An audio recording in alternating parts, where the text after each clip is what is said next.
Good morning, my darlings, my angels, my loves, my he's, she's, and theys. I hope you are having a wonderful morning. My name is Kayse Melone, and I'm so glad you're here. I'm so glad I'm here. Yesterday, we did an Easter live stream, and it was kind of a vibe. We were chatting for 3 hours about how essentially the Christian holiday of Easter co-opted and borrowed heavily, to put it nicely, from pagan traditions, and to put it more aggressively, actually almost violently stole a lot of pagan or essentially just non-Christian traditions and holidays and religious services because nothing is original. And this is a natural practice of all religions whenever they want to codify.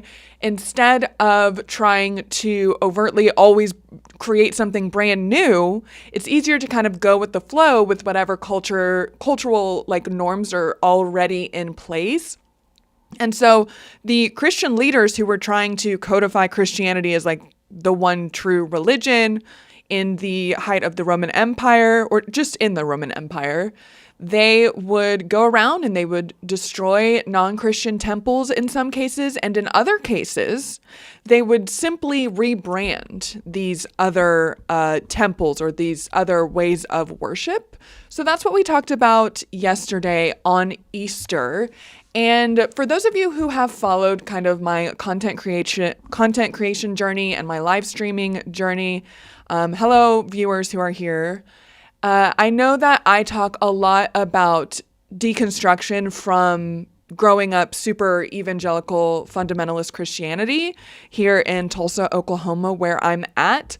And I kind of harp on this a lot, but I talk about how it's important to me to then start reframing the narrative to build something more sustainable, more secular, more humanist for us moving forward as far as meaning making and community building, and just kind of almost like a resistance in the face of these more oppressive religious hierarchies. And so that kind of this is kind of in response to yesterday, because if we're talking about how Christianity rebranded these rituals and these practices and these holidays into their own version so that they could, again, claim the absolute truth, then I've talked about this for years, amongst my friends and family and myself, and how it is kind of up to us we don't necessarily have to start from scratch. It is possible to rebrand Christianity or these other religious systems that are in power and are just kind of at the end of their natural life cycle, which it doesn't have to be. I talk very often about how it's important to separate the institution or the ideology of Christianity, which is, I think, harmful in many ways. I think it holds people back.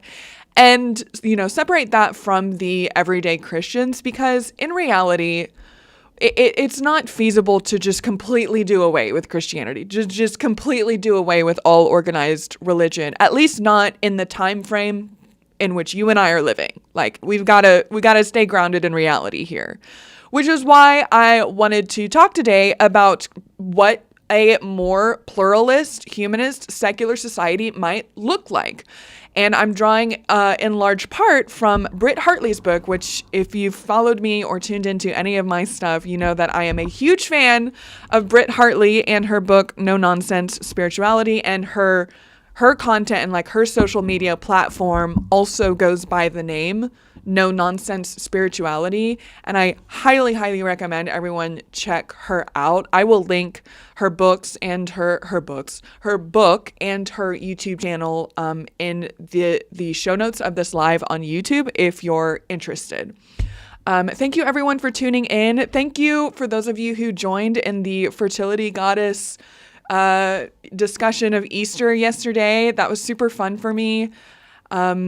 YouTube chatter says, I joined the live stream too late yesterday to catch the parts about Holy Anana live, so I appreciate that you put that out as a separate video. Oh, I'm so glad. Yes, I know that I'm an insanely early riser, and that not everyone is like always available at 7 a.m. Central Standard Time, which is my commit. Like some of my friends are like, you're trying to live stream every day. And my response to that is like, yeah, it's honestly, other than like setting it up and honestly like putting my makeup on is really the only like the biggest change in my lifestyle moving forward, because I obsess about this stuff 24/7. I am constantly thinking about the conversations I bring to you guys. And so it's like I'm already talking about all of this stuff in my head. I might as well formalize it and hop on and talk with you guys about this stuff every single day. And I mean, that's, and also like 7 a.m. Central Standard Time is kind of the only time that I have consistently every single day to hop on here, even if it's just for an hour. We're going to go for a couple hours today because I took today off from work because I knew that starting a daily live stream was going to present its adjustment period. So I wanted to give space for that. So that's kind of a little bit of background. Also, like I get up at 5 a.m. consistently. Like this morning I got up at 5 a.m. Sometimes I get up at 4. Yesterday I got up, this is insane.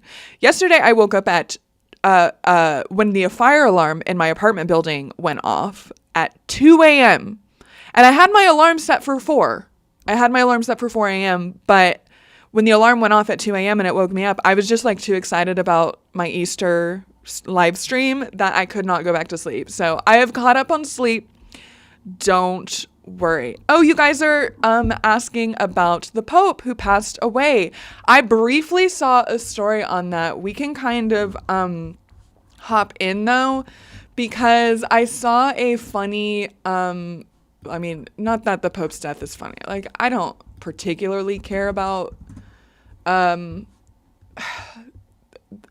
I hate to say this, but I don't particularly care about the Pope because, and I don't mean that as in his life doesn't have value or whatever. I mean that in the sense that I do not have a lot of experience with Catholicism. He's just some guy to me. But I did see how it's kind of funny that didn't he pass away within 24 hours after meeting JD Vance? Like I can't. So here we are on Bluesky, which I 100% call Bluesky because I didn't hear it spoken out loud in the first several, I think like a couple months of me using it. And in my head, I was calling it Bluesky, not realizing that it stood for blue sky. So this is Bluesky that we are on. Breaking: Pope snubs Vance, then sends deputy to lecture Vance on compassion at the Vatican. This was 1 day ago. So this hadn't even been the point when he passed away. Wait, none of this is actually reporting that he passed away. Pope Francis scouring papal tombs for final Easter egg of Vatican hunt. That's funny. We love the onion in this house. Oh, you can't see my cursor. I hate it when this happens. But I don't actually I can't find the checkbox of where I can show the cursor. Like I open my OBS window, properties for Google Chrome. I don't know why I can't find the clicker. I'll just have to figure that out on my own time. I don't want to bother you guys. Hello, welcome viewers. YouTube chatter says, I worry they will replace him with a more conservative pope, which would pull billions of humans back towards conservatism. Male Rights USA on Twitch. Hi, Male Rights USA.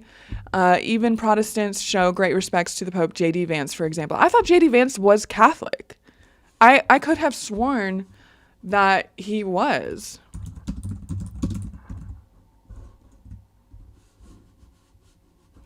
Vance exchanges in exchange with opinion. Vance meets Pope Francis after Pontiff's public criticism of Trump immigration policies. JD Vance shares condolences with France. Pope Francis urged to, excommunicate JD Vance, which is to say that he is Catholic. The current Pope was progressive. I had heard that. You guys will have to forgive me. I was not very up to date on the Pope. Like, again, I know that the Pope represents the highest position of power in any organized religion on this planet. And so in that sense, obviously, it does matter who is in the papacy, but I just don't care. I don't care in the sense of like, he's just some guy. He's just going to be some guy who's like revered as this ultimate religious figure. And I don't want to put yet another guy on this pedestal of somehow being closer to divinity. Like, I just don't care. Male Rights USA on Twitch asks, can I please explain to new viewers that the Christian church is not racist?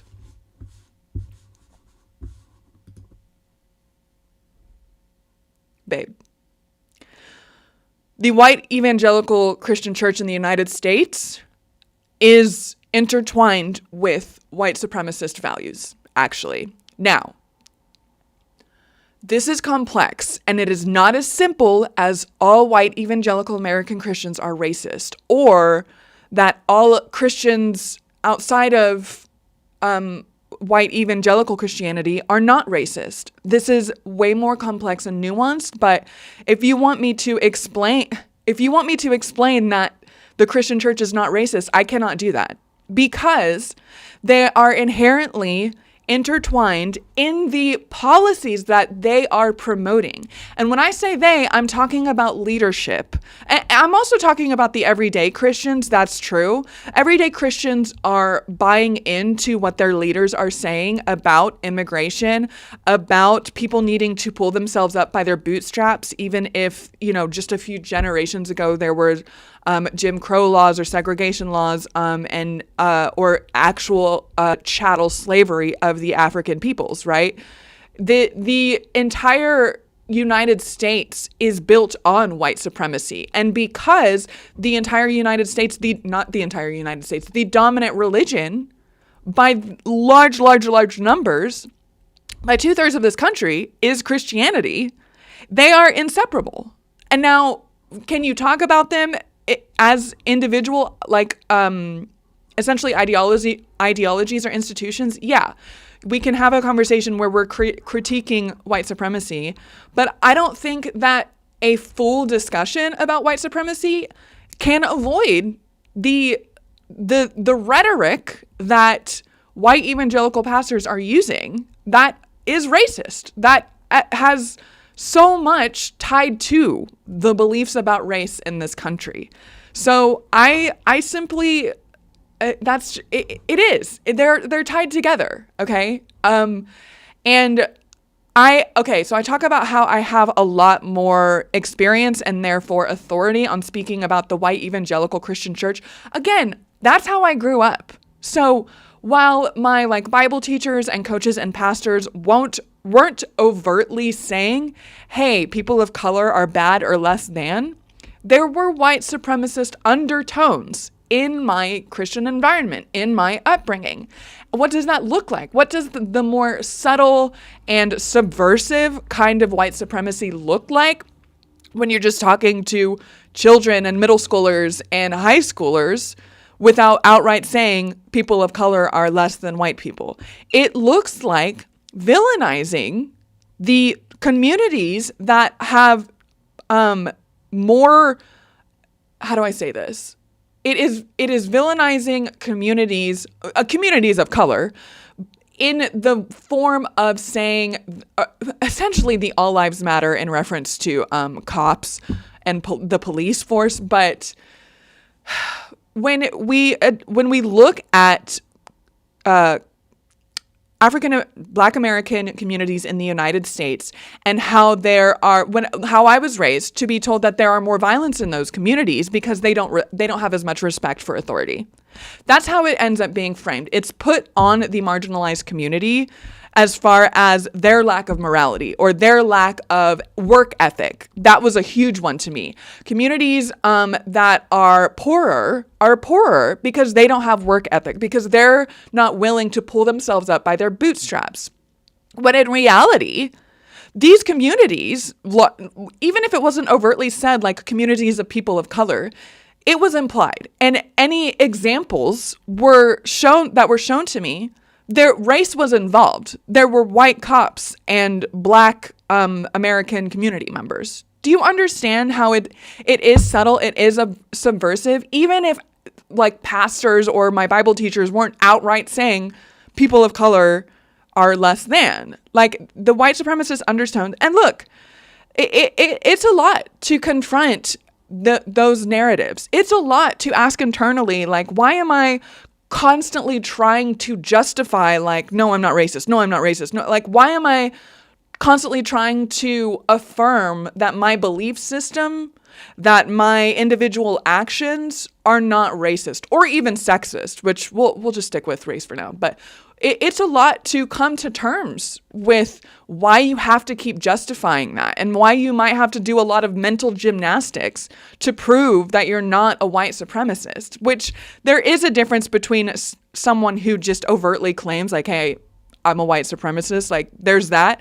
But then on the other hand, to not recognize that white supremacy is an integrated, intertwined, entangled system of dominance in the United States, to not recognize that and not come to terms with how everything is kind of colored in the lens of racial injustice or inequality, to not recognize that, it's just missing so much of the story, missing perhaps the most important part of the story, because in order to, I think, call oneself a very moral or ethical person, it requires recognizing these hierarchies and these systemic issues that are in place.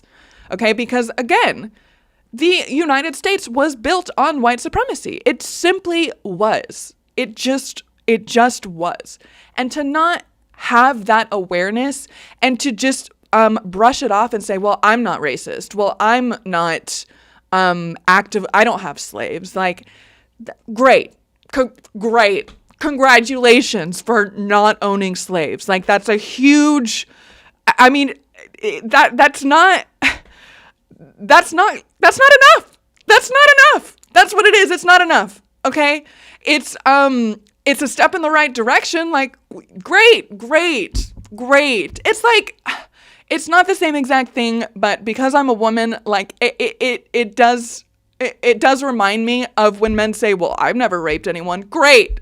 Thanks for doing the bare fucking minimum. Like that's not enough. It's not enough. It's not. So sorry. I've been on a rant. I know, but I disagree. I disagree with the idea that Christianity is not inherently racist. Why evangelical Christianity in the United States is. The ideology, the institution, the way that the leadership in that institution portrays marginalized community members, it is inherently white supremacist. And how do we see that play out? By the religious leaders' relationships with the political leaders, who are then enacting racist laws or using racist rhetoric about immigrants, about marginalized communities that are quote unquote more violent, or they're not. I'm trying to think of more like keywords or phrases that is more subversive or subtle in like white supremacist narratives. But they exist, okay? And so I disagree with the statement that Christianity is not, and like, I understand the argument is like, not all Christians. It's like, okay, but why? And this is something I get into a lot, and this is going to help us kind of transition to what I want to talk about today. Democrats don't have the balls. Yeah, exactly. Man rights you. Okay, hold on. Let me see what you guys are talking about. Okay, you guys are talking about how most versions of Christianity are racist because their religion functions as a race. It's in, I think that word is artificial social demographic, which values their worth to live longer better than anyone else in the afterlife. That's a great way to put it. Church Zionist as well. Can you talk about? Yeah. Zionism. Yeah, that's a great one. Zionism is another form of Christians' sense of dominance about a nation state of Israel in disregard to the Palestinians, which is, again, and I talk about this a lot too, how I was raised. I was raised to support the state of Israel no matter what. It didn't matter if there were Palestinians that were being decimated or having a genocide done against them, to them, because the state of Israel was more important. I was literally told that I should be a Zionist, like that actual word. I will rant about that another time. Liberals are still capitalists. To clarify, someone that's left-leaning believes in free healthcare. Progressive is someone that leans more with socialism. That is correct. Liberals are 100% still capitalists. People don't realize, and I'll talk about this a little bit more in future streams, and like I will continue to talk about this, but people here in the United States, in large part, not everyone, but in large part, don't realize that what we talk about as the left and the right is all on the right. We are so far right. We are so skewed. Like, our center is on the right. Does that make sense? Like, we are so fucking capitalist. We are so fucking obsessed with our hierarchical systems, and it's so hard to shake the indoctrination of capitalism and Christianity and patriarchy and white supremacy, right? That people... What's always hilarious to me is when someone just, like, of those four hierarchies, capitalism, white supremacy, patriarchy, and Christianity or organized religion, which here in the United States is the Christianity is the dominant one. It's always hilarious to me when someone like picks just one of these and says all of the problems have to do with patriarchy, and it's like, yes, but that's then they'll go around and they'll be like, but I'm still capitalist, and I'm like, for fuck's sake, like, if you're gonna call out institutions or ideologies that prey on the vulnerable, like, come on, let's keep going, let's go. And I've talked about this before too, people think I'm so radical, and I'm not. I mean, I am, but like, compared to the rest of the world, you guys, we are so skewed right. It's insane. Didn't you bring up yesterday how most white churches didn't support an end to slavery or the civil rights? A lot of churches also challenge CRT and DEI. Yes, that's a great example of how, like, again, going back to embracing the complexities and nuances here, because I think I want to be fair and say to the concept of, like, I hate doing this, but I'm going to do it for the sake of where this conversation is going. If we're just talking about the ideals and virtues and values that Jesus promoted, as far as like being there for the weak and the poor and the sick and etc., then I would say that it is possible to be a very, progressive, evolved human being. That's so hard to say, because I think still calling oneself a Christian feeds into the power structure of Christianity, which we just need to let rest. But what were we talking about? Oh yeah, but again, that's not the reality that we're seeing in the leadership positions, who then manipulate their masses, manipulate their congregation to oppose DEI and critical race theory being taught in school. That is a great example of how Christianity here in the United States, yes, has white supremacist undertones, which is a very polite way of saying it's fucking racist. Do you understand? I'm so totally chill. Some of my favorite YouTube comments are like, "You look mad." And I always try to be like, "I fucking am. Thanks. Have a good day." Man, you don't bullshit at all. I digs your ways for keeping it reals, babe. I'm here for that. Male Rights USA says, you are too far on the other end. This is basically white guilt. Yeah. First of all, yeah. White, yeah, I'm fine with, I'm not fine with, I embrace the fact that white people should probably feel guilty for, I don't know, building an entire country on the backs of people of color. Like, I'm gonna feel guilty about that. I do think it's important to separate shame. Not that there's nothing to be ashamed of, but shame as like an emotion, if it's not processed helpfully, then kind of festers within and it perpetuates the same violence. And we see this in like gender norms or whatever, like a lot, or purity culture. Whenever there's shame or repression that doesn't allow shame to process or like maybe find a way to take accountability for actions or whatever, shame can just then perpetuate abusive cycles. So that is important to recognize if we're actually going to break free from a lot of this stuff. I got an unsub. Someone said, "You're completely lost unsubbing." Oh no. Oh no. Oh. Okay. Have a good day. Thanks for stopping by. Democrats don't have the balls correct. Whoa. Muslims are terrorists. No, Muslims are not terrorists. Okay. Twitch chatter who says Jews control the world and that Muslims are terrorists. Like, maybe I do need mons. None of that is true. Disagree. Strong disagree. Do I need to like, babe, you can't say those things. Not in my chat. How do I even, okay, I'll figure out another day how to, ban or mod or something. I need to figure it out. Male Rights USA, I can be mod. I don't know how it works. I need to figure that out. That's on me. I'll figure it out. Okay. Where society went wrong was capitalists putting capital before God. You see this all the time in Hollywood, for example. Capitalists putting capital before God. Okay. Do I want to get into that? Capitalists putting capital before God.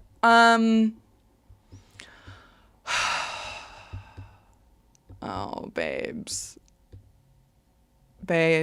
You guys, okay. I'm gonna segue into what I wanted to talk about today, which is a book review of something that I personally think you guys, they think they have power by unsubbing. Like, oh no, my feelings. Oh no, I've never experienced anything worse. Like, oh no, I can't. Okay, I want to talk about this book, No Nonsense Spirituality by Britt Hartley. Britt Hartley, let's look her up really fast because she's great.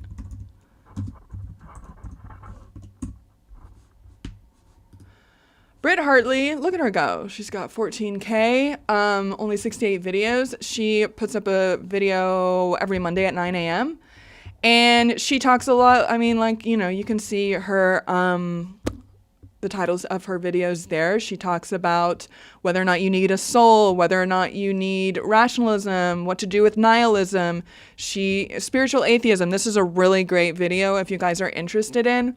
But let me show you how cool this is. This is my book tracker for 2025. Can you see that at the top left? So this is in Notion, and I like copied a template over that someone had made, and then I tweaked it for myself. But every time I'm finishing a book this year, obviously I started the very last week of 2024, but I wanted to include it because 100 Years of Solitude is a really fucking good book, and it was still like affecting me at the turn of the new year, so I wanted to include it. But every time I finish a book this year, I am putting the name when it was published, the author, the genre, when I finished it, and the themes, so that at the end of the year and then over, consecutive years, I can look back and see like how many books did I read that had to do with social issues, or how many fiction books did I read, or whatever. And then when I go in, like, let's see. Like when I read the Communist Manifesto a couple of weeks ago, I can go in and I took notes about like just my personal feedback. And then I am cataloging the quotes that stood out to me. So these are the quotes from the intro by this guy who actually was not a proponent of communism, which I didn't realize until like halfway through his introduction.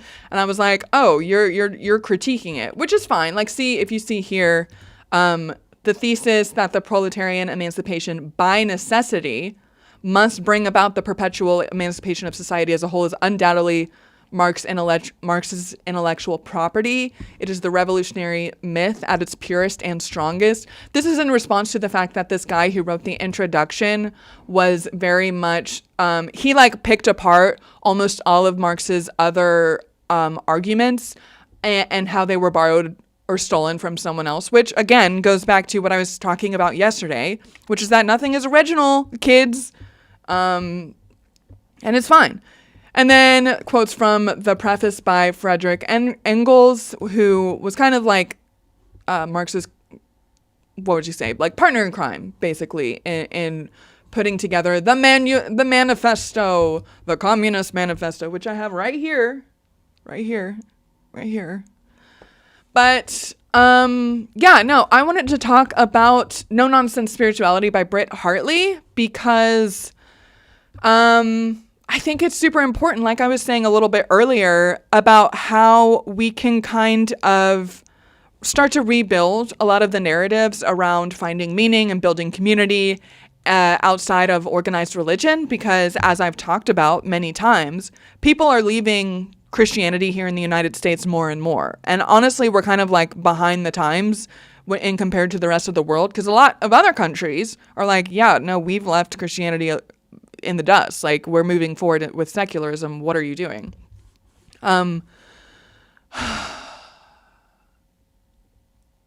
I think it's better to let them vent their hate openly and not moderate the comments. Without these people, it'd just be an echo chamber. Yeah, I don't know. I'm still going back and forth. Like, I don't have a mod yet. I'm still just trying to figure this system out. Kayse, you look like the blonde sole survivor of Friday the 13th, part 2. Not a bad thing. She was the heroine who kills Jason at the end. Really? I don't know if I've seen that. I'm not a huge fan of horror movies, but thank you. There's another new channel for non-religious spirituality I really like called Soul Fragments and Field Notes. It only has like 9 subs so far. Love that. I don't understand how that is a criticism of Marx. It is perfectly okay to synthesize knowledge from various sources. Yeah, no, I agree. I didn't like a lot of the criticism of the Communist Manifesto by that guy who wrote the introduction did kind of like it didn't really impress me. You can find meaning and purpose without using a word rooted in superstition. Yes, exactly. That is exactly what is super important to me. And so like I've talked to, okay, so like my audience on YouTube and Twitch and even on TikTok and these other platforms where I'm making content is in large part very much atheist. Like, I am an atheist. I call myself an atheist. So I have a lot of, actually, you know what I want to do? I want to see let's watch Britt Hartley's video about how atheists can embrace spiritual practices. And then we will kind of pick that apart as we talk more about what it means to embrace spirituality as an atheist, because I have a lot to say on this topic. So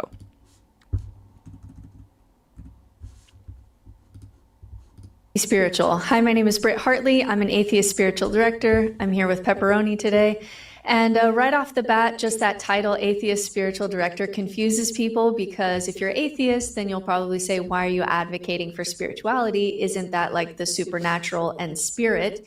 And then religious people get mad because how can you be spiritual and be an atheist? But I stand by it. I have a master's degree almost doctorate in theology, and I lost my faith in God in theology school while seeking God, which is very common. The more you actually read the Bible, the less you actually believe that it comes from God, because it gets very human and very messy rather quickly. But I had also spent decades now studying religion, philosophy, and theology, trying to gather tools for the good life. So there I was, 35 years old. I had built my life on the existence of God. It was all of my knowledge. It was all of my schooling and experience. And then God died for me. So now what do I do?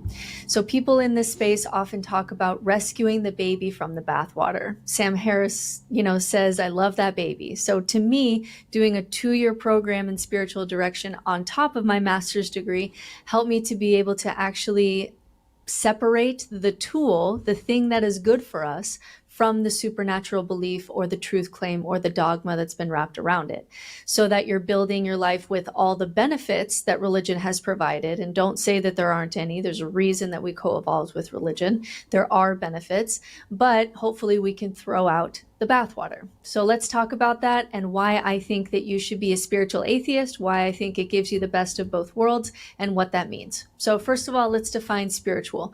The reason I use this word, words in this area are just always going to be really hard. But the reason that I use this word and not a secular word is because we don't really have a secular word for the umbrella of everything that spirituality covers. There's no way for me to say like connection, awe, ritual, meaning, purpose, love, community, art, inner work, all together in a word that also denies the supernatural. So because religion stole from everywhere for its own purposes, I think we should steal some of these words back, because at its core, spirituality just means connection.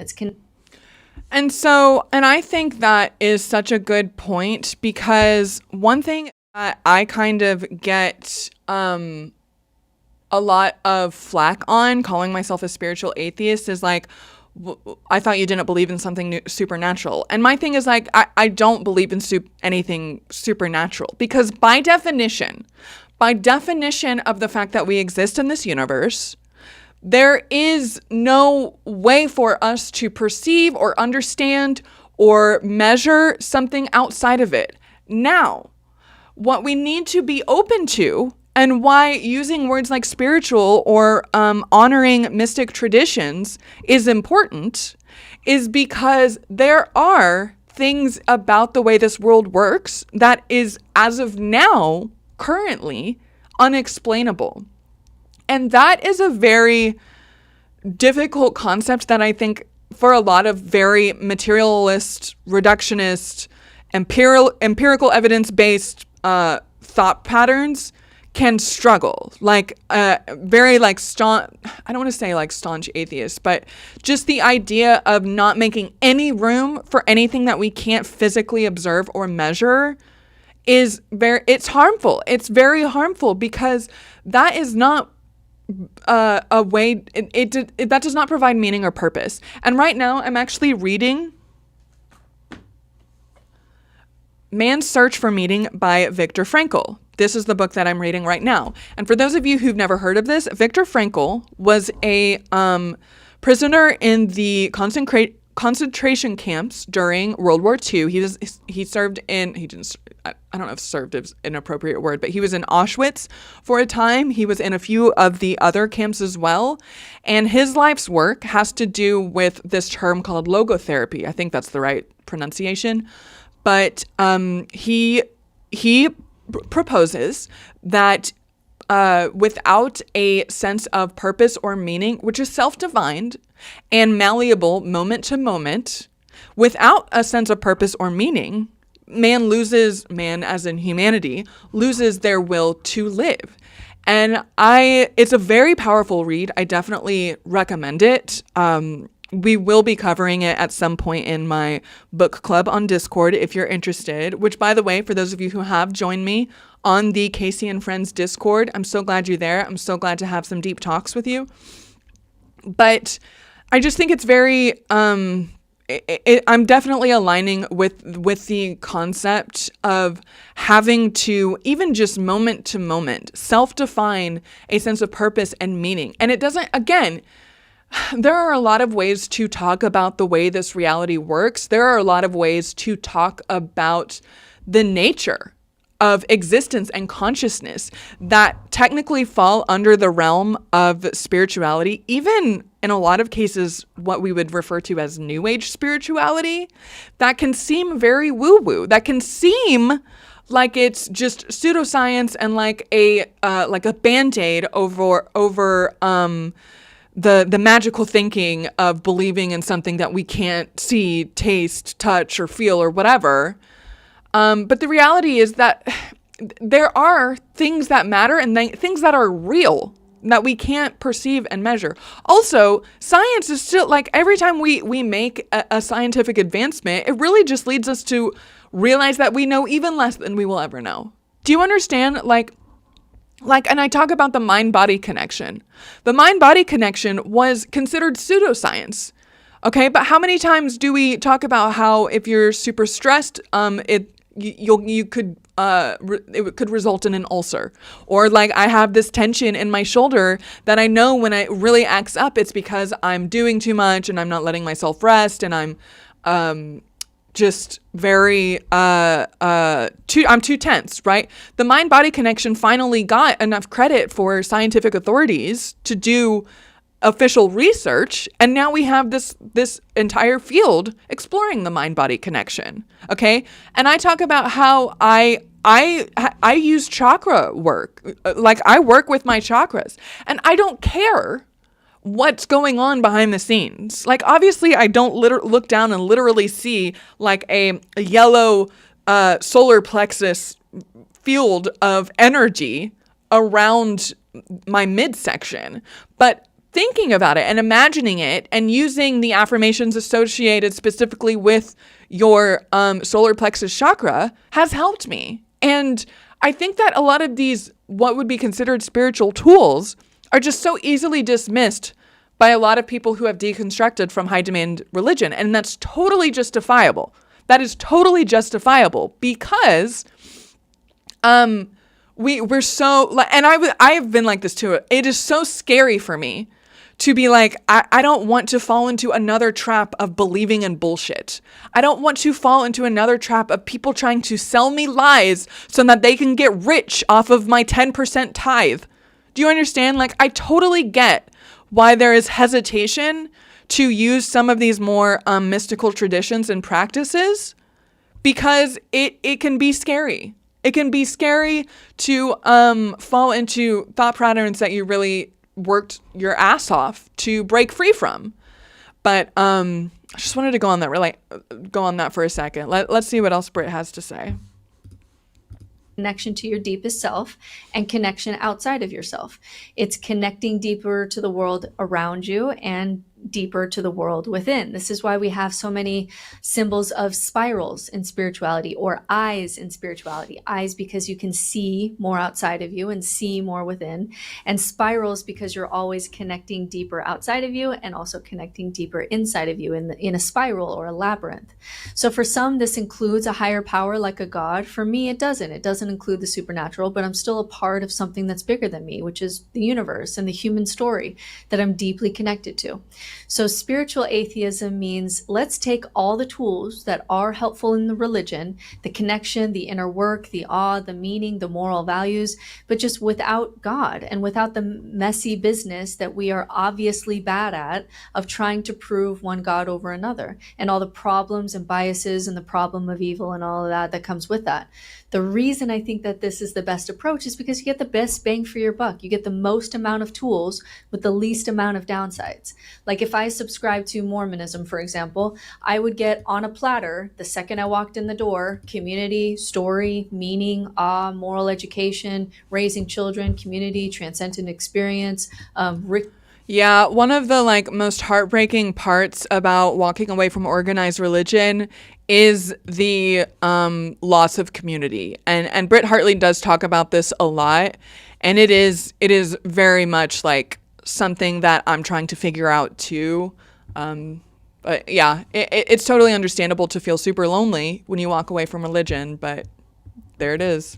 ritual, but there's a high cost. I'm going to pay 10% of my income to this church that has, billions of dollars. None of that is going to go to the poor. I have to obey my husband as the priesthood leader of my home. I have to keep my mouth shut. I have to sacrifice my authenticity to kind of fit in the box of like Mormon woman. I have to cover my body because I'm responsible for men's thoughts. I have to do all the invisible labor to keep the church going. And then there's just also a lot of spiritual bypassing going on that really is going to inhibit my human development. If you don't like confrontation, you just say, oh, I feel Satan here, so I'm not going to engage. Or if you feel a bad feeling, you're told from the time you're a little child to just like put on a smile and just like repress that. Or if you don't want to think too hard about something, you just get to obey someone else. Like, oh, they did the thinking for me. And if you don't want to go through the process of grieving and feel your feelings, then just go to a Mormon funeral and we'll all imagine together that that person is in heaven so that we don't have to process hard things. So as a Mormon, I would also be more prone to conspiracy thinking, more prone to us versus them thinking, more prone to black and white thinking, because that's how your brain is formed. And all of that is going to inhibit my growth as a human. So spiritual atheism says, what are the things that science shows is good for us, which is why this is sometimes called just the science of happiness or spicy psychology. And how do we access those tools with as little dogma and truth claims and nonsense as possible? And that's how you get the best of both worlds. Because we function best when we are in between order and chaos. That's why so many of our creation stories feature a play between order and chaos. So fundamentalism, too much order, very bad for you, very bad for humanity. Nihilism, too much chaos, you don't have enough tools, is paralyzing. It's existential crisis and suicide and numbing behaviors. So for me, spiritual atheism is a great way to find that middle ground where you can thrive between order and chaos, but you still have much more room to grow than religion will allow you to. So how did religion become beneficial, and how do we kind of extricate these tools as an atheist? So we've all laughed at these videos where she pretends to be inanimate things. If you haven't seen her videos, she'll like pretend to be a toaster, or she'll pretend to be a printer. And it's hilarious. She's a national treasure.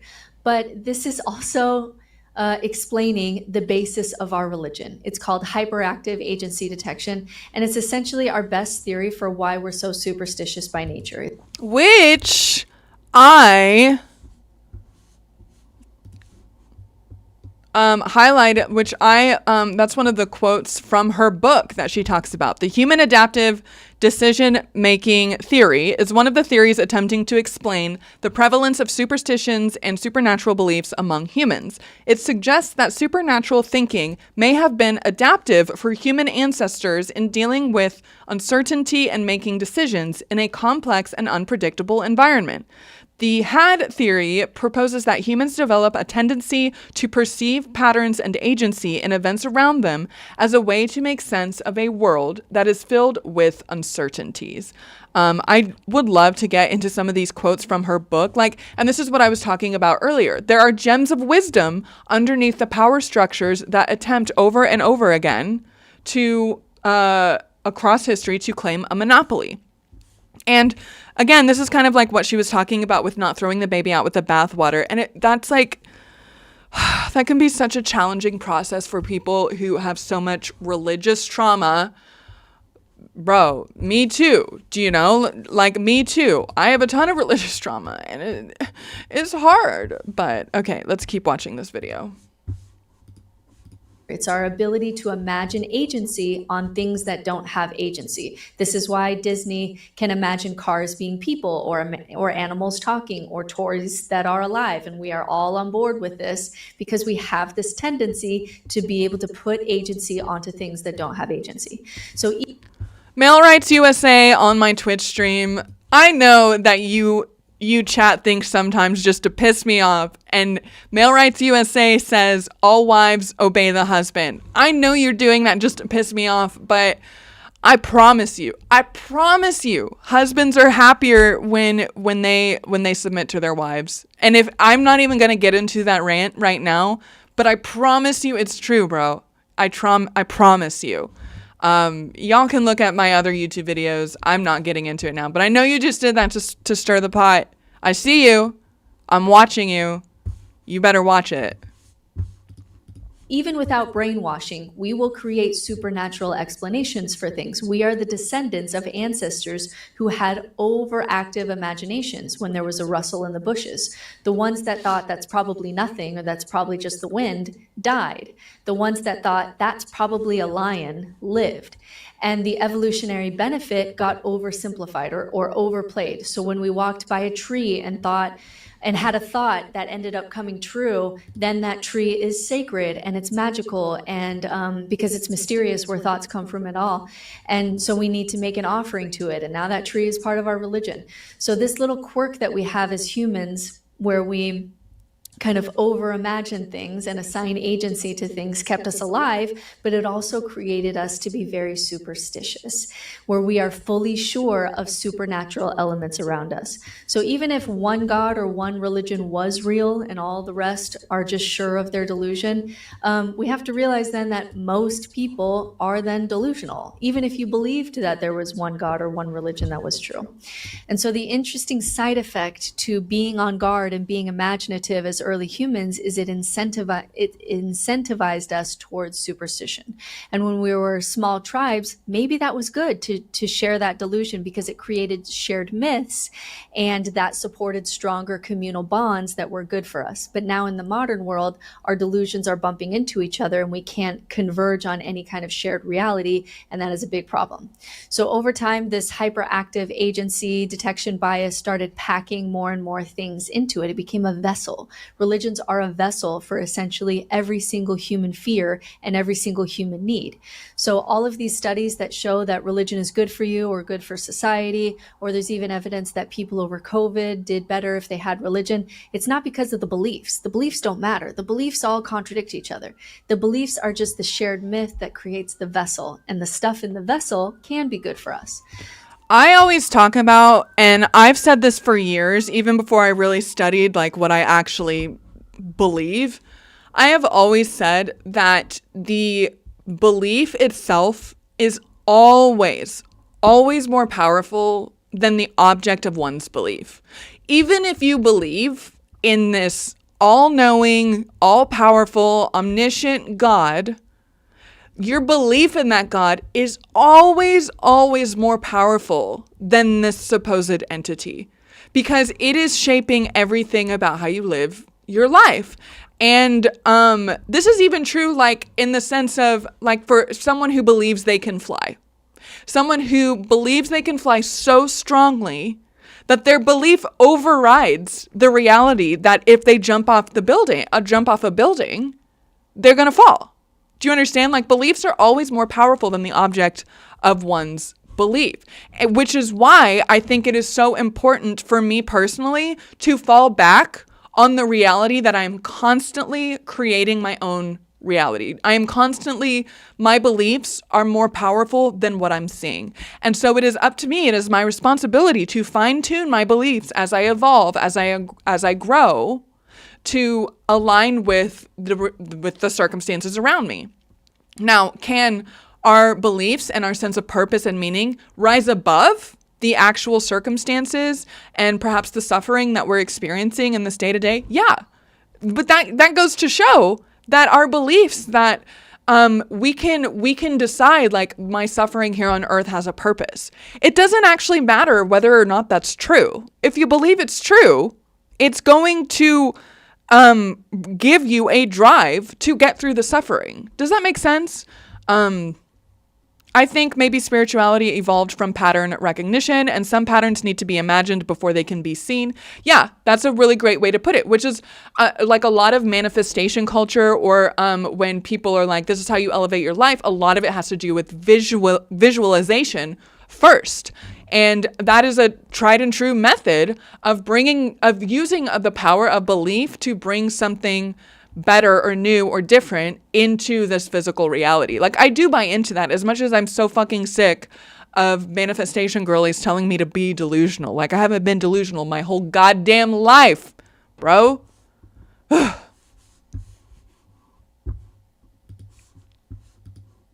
So let's talk about kind of what's in that vessel and how can we get that without you having to believe things that are unbelievable, especially in the modern world when we have better explanations for things. So the first tool we want to rescue from the bathwater here is awe and connection. And we have science on this. We had a really big study on the science of awe. And awe is this state of mind that we developed when we're confronted with something big. It humbles us, it makes us more kind, it increases gratitude. It also has a social element. We let go of grudges and resentment. It's a great way of snapping out of our usual negativity bias, which is another thing we get from evolution, and seeing ourselves as part of something bigger. It's very good for us. So the question is, how do you feel awe, and how can you integrate that into your life? That's your spiritual path. That's your practice. For some, they become eclipse chasers, or for my partner, it's his Ironman competitions where people gather to celebrate kind of the triumph of the human spirit. And he finds it intensely spiritual. He cries the whole time. He'll go and volunteer to be at the finish line of these things because it's such a spiritual experience for him. Or maybe it's getting a telescope and making that a Sunday night activity. The question is, how do you feel awe? The next tool that we want to extricate is just connection. How do you feel connection? Because that's really what spirituality is. So at the bottom of this tree, we see awareness and connection.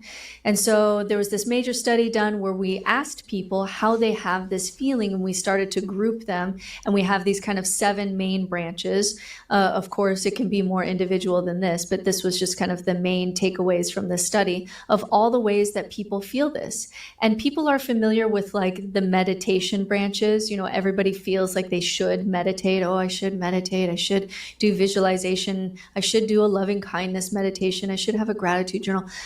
People like know that is spiritual, but there's this whole other part of the tree that we haven't even called spiritual that for a lot of people is their connection. And that was really freeing for me. So we have the creative branch, people who get into their flow state, whatever their creative state is. And that's what helps them to feel connected to others and also connected to themselves. People who are, even stand-up comedy can be this, music, singing, arts, Hey, poetry, shout out to me. sculpture. I mean, there's a lot of things that people are doing that is creative, that really is their spiritual practice, even if they haven't called it that.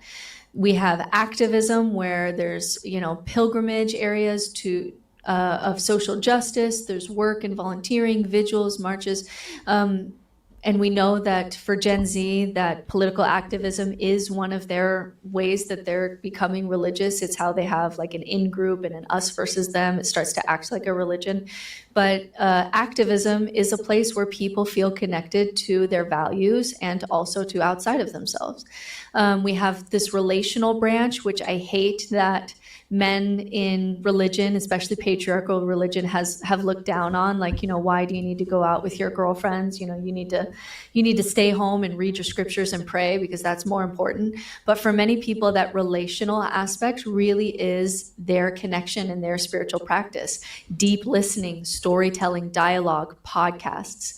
Podcasting for me, when I did podcasting with Bill Reel, I did it for about 2 years. It was a deeply, deeply spiritual practice for me to kind of work with something and prepare something and kind of talk things out in conversation. I felt very connected to the world outside of me and also very connected to myself. And I realized that writing and conversation and podcasts and girls' lunches and girls' text groups, that this is actually spiritual, even though nobody's called it that.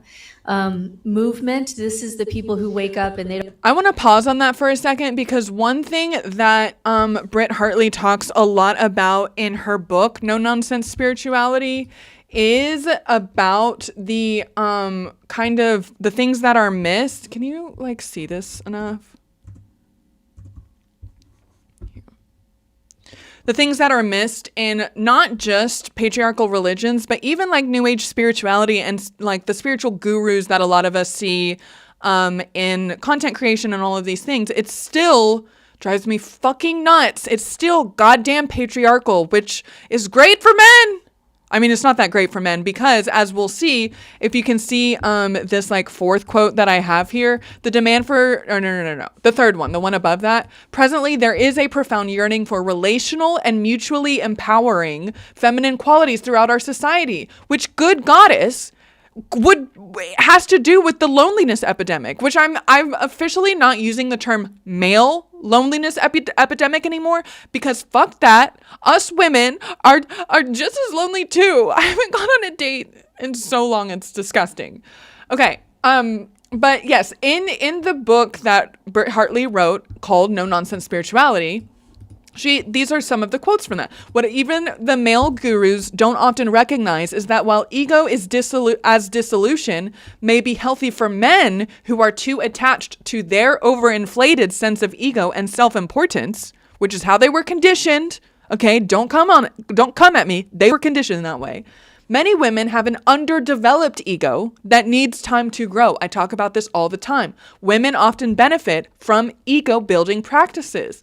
The demand for spirituality to be regular, timed, and regimented comes from the needs and privileges of men who do not have to wake up every day and adjust to the people around them.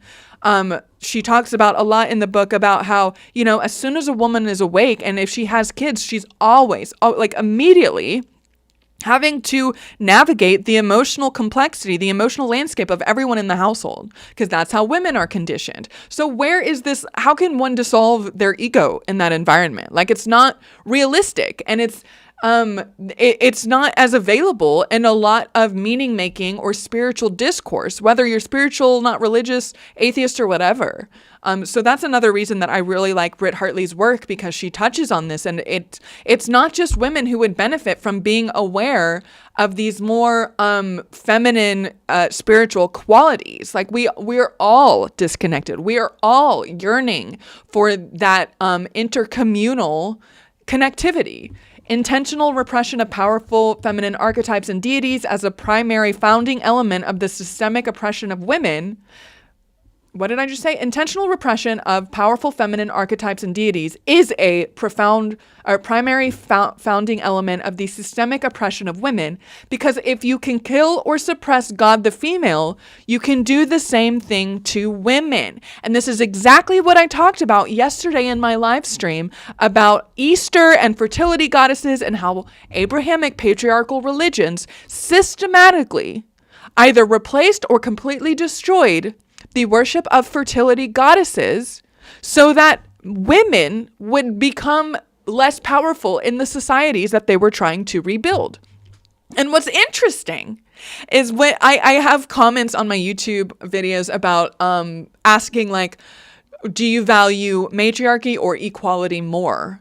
And as if to say that matriarchy would just be reverse patriarchy. And what is hilarious is because people are so used to patriarchy being based on the fundamental aspect of getting women to submit, they think that matriarchy is the reverse of that. They think that matriarchy would mean that men have to be submissive to their to the women, which is funny. I know I kind of joked about that earlier about how men would be happier when they submit to their wives, but that was just in response to one of my chatters saying that wives need to submit to their husbands, and I was being playful. But the actual concept of matriarchy is by nature egalitarian. There is no dominant gender in a matriarchy. There is no power dynamic in an egalitarian society, in an equal society. That is what matriarchy means. And that is what we are missing out on by and large. Like, it's just so frustrating. It's so funny, though, when people are like, what, so women are going to be dominant? Womanhood doesn't want to dominate. Like, even when I said, I'll go back to what I just said. Even when I said, like, husbands would be happier to submit to their wives, that is because masculinity is, in this society, in this culture, inherently hierarchical. Men love to submit. That's the way they're always fucking talking about it. Okay? But the paradox here is that womanhood doesn't want to be dominant. Womanhood doesn't, I mean, we need more women in power, don't get me wrong. But femininity, the nature of the feminine, does not want to be dominant. It will maintain egalitarian ethics. And what's interesting, and I don't have them pulled up or anything, but there are studies that show when there is not an egalitarian nature at the crux of a community that is being built, the men in that community will fall back on these hierarchical, dominant and submissive narratives. They will submit to whatever the founding virtue or quality of that community is. And if none exists, it falls into hierarchy, like, naturally. But when a community is founded with the explicit intention of egalitarianism, of equality, men will then take initiative and submit to that so much that they will initiate and carry out equality on such a intentional level. I don't know if I explained that right, but it's so true. You've got to look into this stuff. Egalitarianism does not mean that anyone has to be as the single leader. There's not going to be a fucking cult leader in the form of Donald Trump at the top. I'm so fucking sick of him. Ugh. They don't go running because they hate themselves or they hate their body, but it's actually how they feel connected. For my husband who goes on these long runs or long bike rides, it's almost meditative for him. And it's where he feels connected to nature and outside of himself, and also where he has some, breathing exercises where he's finding those places within himself. It's also where he's doing shadow work, on these endurance kind of rides. And so for some people, it's movement and yoga and dance and labyrinth walking and walking meditations that really is their spiritual practice. And then the last one is ritual, cyclical. I would call this more like pagans or Wiccans, for example, where they're doing retreats or ceremonies or rituals that are always calling them back to themselves. So, I have a friend who, every full moon, every solstice, whatever's going on with the earth, she's very connected to it. And that helps her stay very connected to outside of herself and also what's going on inside of herself. So these are just different ways that we can experience connection. And you do need to find yours and integrate it into your life. And that is your spiritual practice. The next tool I want to talk about is one that atheists especially really struggle with, but I think they're missing out on, and it's tools for accessing your subconscious wisdom. So much of what we have called spirituality is how much we didn't know what's going on in our own brains and what our brain was doing outside of our conscious attention. When we prayed and got an answer, it felt like it was coming outside of ourselves, but our brains are complex enough to ask and answer its own questions. When we get good thoughts and bad thoughts, we think, oh, maybe that's Satan and a trickster god and a good God, and they're battling in my brain. But we can explain thoughts at the level of the brain without gods, battling over your brain space. Manifestation is just priming your brain. It's really the law of attention more than the law of attraction. Pendulums, dowsing rods, tarot, these are all tools that help you to access your own subconscious wisdom, and your subconscious is really at play here. Psychedelics is, turning off our user default mode and diving into what's going on underneath the surface of our attention. Same thing with dreams. And so I think atheists sometimes don't have enough tools or mediums for accessing their own subconscious wisdom, but religious people or astrology people or whatever the belief, that people are wrapped into, they get trapped into believing that their medium is magic. No, your brain is magic. You are receiving 11 million bits of information per second. That is what's coming into your body. You can attend to 20 bits of information per second. Your brain is a vast computer and you have a tiny sliver of attention. And so when people say, oh, he can't have known that, it's magic. Or, I had, even on psychedelics, I had once a guy who started speaking really good French. He didn't speak French normally, but he read French poetry sometimes in college. And that self, his French poetry self and his regular self, started talking to each other. Now you can call that magic, but until we account for how much the subconscious is doing and how much the brain is doing, we don't have enough justification to jump to the supernatural. So for atheists, you can use tarot cards just for symbolism work. You can do dream work. You can do psychedelics. I agree. You can do writing, especially flow writing, journaling, meditation, visualization, body work, story, myth. I fuck with astrology, okay? And there's a lot of atheists or people who are very anti-supernatural that don't understand that about me, but I don't believe in the supernatural, and I don't even actually care if astrology is actually real. I don't care.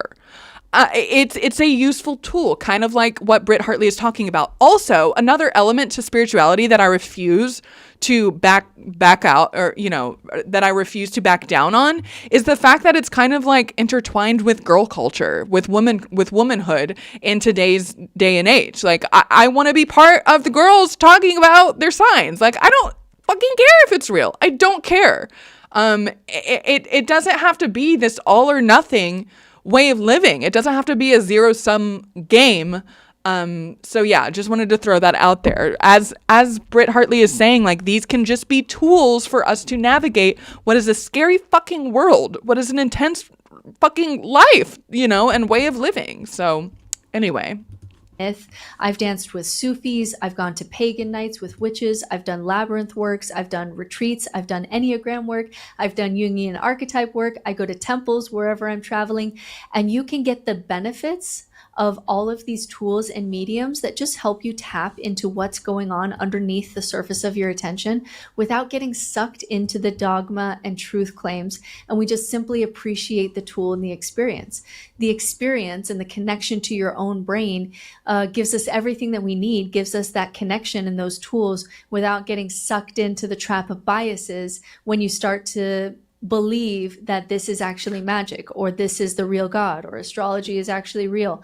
And then you start only seeing the world that way because that's your bias, and that's Yes, exactly. And that's what I was kind of just saying. I don't care if it's real. As soon as I start to say either way, whether or not it's real, it loses the fun. First of all, Male Rights USA on Twitch says, Kayse, please do not bring up astrology on a first date. Fine, as long as whoever I'm with doesn't bring up gender roles. Like, okay. Hi, Michael Beverly. Good morning. Yes, I do start so early. I'm barely alive at this hour. As I was saying earlier, I know I'm insane. I get up super early. Also, what's really lame about getting up at 5 a.m. or 4 a.m. sometimes is that I go to bed at fucking 8 p.m. Like, I'm so lame. I know. But hello, welcome everyone. It's when you lose all objectivity and you just get sucked down whatever rabbit hole that you're in. And that's what we're trying to avoid, because eventually that's going to limit your ability to be flexible. It's going to limit your ability to grow. It's going to limit your ability to change because you're going to only see things based on what you're believing in. All right, the next tool that we want to extricate is morality. We want to focus on, instead of horizontal morality, which is this is moral because God said so, we want to do that vertical morality. I'm moral because this is the kind of world that I want to live in. Even if no one else is doing it, even if no one else is moral, this is the game that I want to play, even if no one else is. There is very strong evidence, scientific evidence, that living a moral life makes you happier. I also think that you can't truly have inner peace if you don't live a moral life. So for example, if as an atheist, I don't believe anything's going to happen after I die, I don't think there's going to be any consequences to my actions. If I had an opportunity to steal $1 million or fraud someone out of $1 million, and I knew for sure that I wouldn't get caught, I still wouldn't do it. And people ask why, like, you don't believe in God, like, why not take the money? Because if I bought a mansion with that $1 million, I would not be able to sit in that house and be at peace with myself. I would always have to be, I'd always have to have the TV on. I would always have to be on some kind of drug, my phone or some kind of actual drug, in order to be at peace with myself, because I would know that I wasn't acting in a way that I would want everyone to act. I know that I wouldn't be at peace with all the aspects of myself and my values. So even if I could get away with things, or even if God really isn't watching, living a moral life makes me happier internally. It also accounts for better relationships. It also puts my effort towards what I want the world to be, even if it's not that way. And all of that is really good for you. All of that is a part of the science of happiness. Yeah, Britt Hartley is a lot nicer than me, but I always say, like, if you need a book like the Bible to tell you morality, what is or isn't moral, then maybe you're not as moral as you'd like to think. Like, morality is an inherently evolving nature, because guess what was acceptably moral many times in human history? I don't know, slavery, like, actually accepted as moral. And so to tell me, and that is just one small example, not that it was a small issue, but that is one example of all of the ways that we have proven to ourselves time and time again that morality evolves, that it is fluid, and it is important to recognize that. It's also important, like, internally to recognize that morality is malleable, because whenever we have these super hard stances on morality and we decide like we're never going to change them, it's like, okay, I finally got it. Like that, I think that can be a dangerous trap too, because if I had done that with the morality of the evangelical Christian upbringing I had, then I wouldn't be here. Do you know what I mean? Like, I do think it is important to question our morality as often as possible in order to continue evolving with it, continue to being a part of a progressive, human society. So there's that. Religions do really well is stories. They return to the same stories over and over from the time that you're a child, and they keep digging into these stories, and they have these reminders, and they have a liturgical calendar that returns you back to these stories.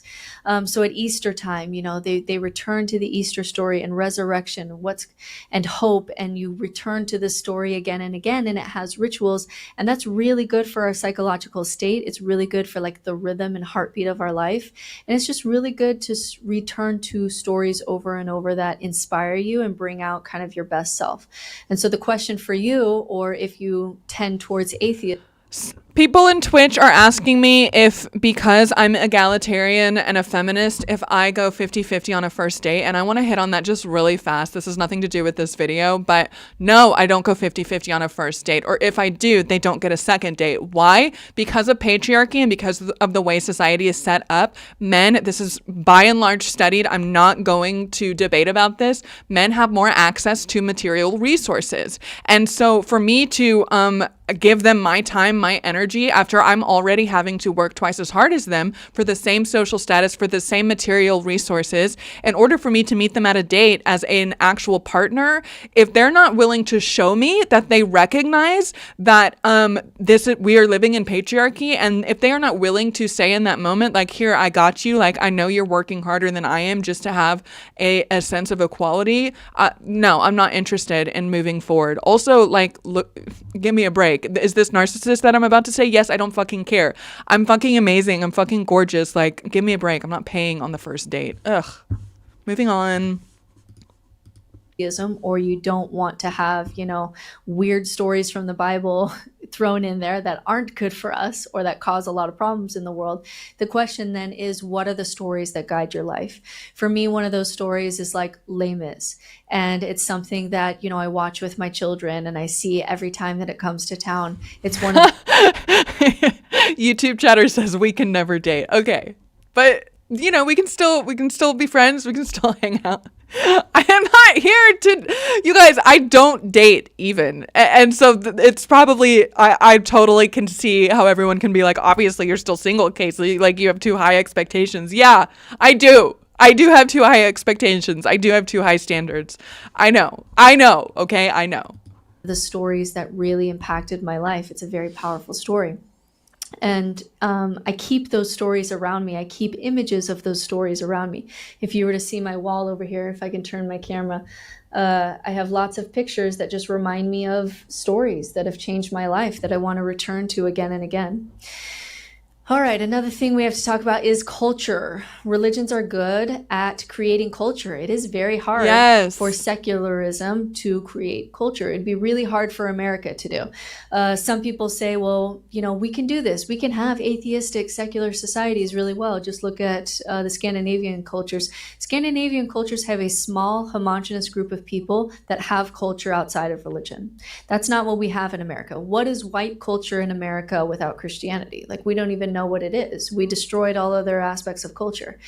And so in these conversations, this is where we always look to the secular Jews, because the secular Jews have been able to do this transition that very few other religious groups have, which is that they've been able to let go of truth claims over the past 5,000 years, and specifically after the Holocaust, in order to hold on to the aspects of culture and not require beliefs. And so they are getting the best of both worlds. If I had a Jewish history, I would really love to be a secular Jew. I love that they still do bar mitzvahs and bat mitzvahs, but they have a rabbi atheist, but it's still good. It's still just part of the community. It's still part of their story. It's still a really good rite of passage for teens to gather everyone and celebrate that this child is becoming an adult. That's really good for us. So the thing that you have to do if you're not a secular Jew is that you have to, if within your own family, kind of create a family culture. And that is hard to do. It's harder to do than it seems. And some people, when they leave religion, kind of underestimate how much work that takes if you have children to be able to create a family culture. What are your holidays? What are your stories? This is what I was talking about yesterday. How we can co-opt Easter and make it our own. Just like they did by co-opting it from ancient pagan traditions. I'm just saying. Values. What are the things that you do that are unique to your family? How are they going to feel at home, your children, and help them grow identity and purpose and belonging and things that are really good for kids? So as a spiritual atheist, I do labyrinths, I do mushrooms, I go to witchy events where we, the last one that I did, we collectively let things die in order to invite new life because it was Samhain and it was just kind of time for winter to come. I've done tarot nights where you're just playing with your subconscious. You're just looking at the symbolism and allowing your subconscious to fill in the gaps. I read parables from Jesus and the Buddha. I have rituals and holidays and traditions that I've developed that fit the values of my family. We celebrate May the Force be with you on May 4th. We gather before a meal, which I really like when families gather and mark values before a meal, but I didn't want to pray to this like genie god, my wish list to this genie god. So I hold hands with my children and we say Ohana. Ohana means family. Family means no one gets left behind or forgotten. So I'm going to stop the video here. She's basically wrapping up, but I just wanted to watch that with you guys and talk about the book, No Nonsense Spirituality, because again, I think that as much as I call myself an atheist, calling myself a spiritual atheist is equally as important. And I think it is up to all of us to find a way to build a secular, meaning-making, collective society in, this progressive future that we all like to idolize in a way that, one, doesn't leave the values that can be found in religious traditions but have been hidden by the power structures that organized religion bring about. I think Britt Hartley touched on so many good points about that, and it's something that I will be talking a lot about more moving forward.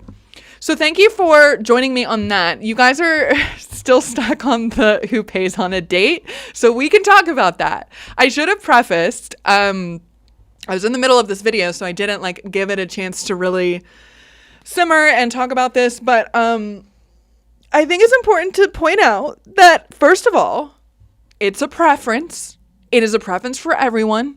Men and women can go Dutch. Women can pay for men on the first date. It doesn't have to be this all or nothing thing. It doesn't have to be one specific way. Why you guys want it to be a specific way, I don't know. Also, who said it? Who said, a YouTube chatter said, I guess we could never date. If you don't like the idea of me wanting to protect you from an aggressor, then I don't know what to say.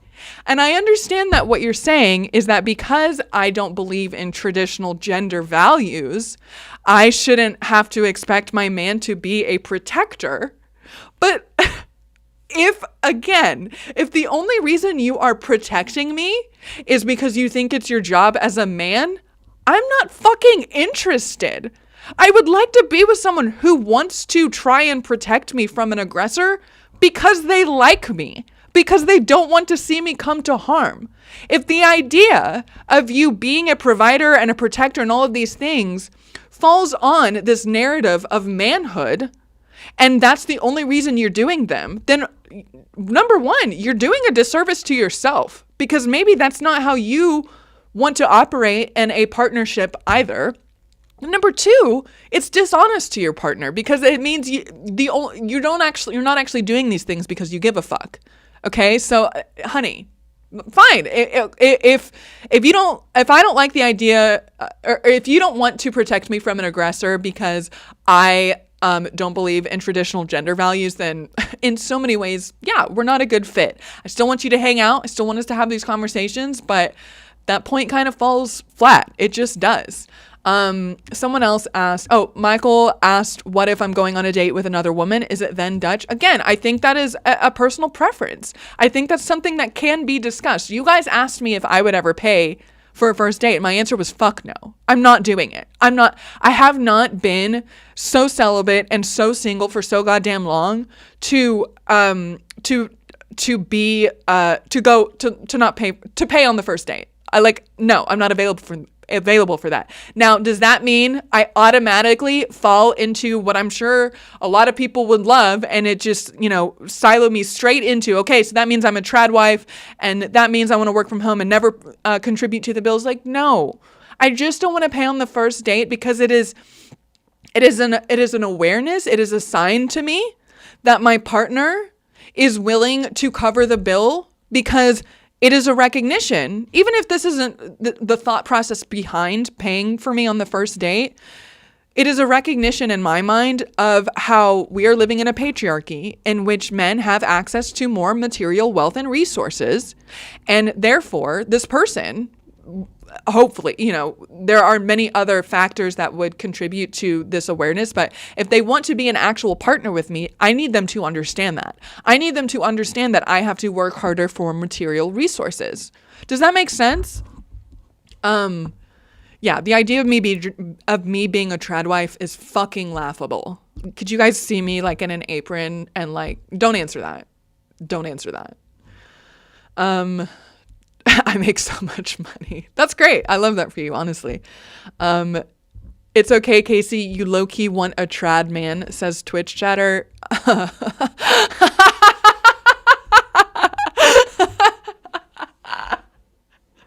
That's hilarious. That's so funny. I'm picturing myself with a trad man. I can't, okay, so you guys, I don't know if a lot of you know this, but I have a background in stand-up comedy. I did it for 7 years here in Tulsa, Oklahoma, and I was pretty good. But that was hilarious to me. Well said.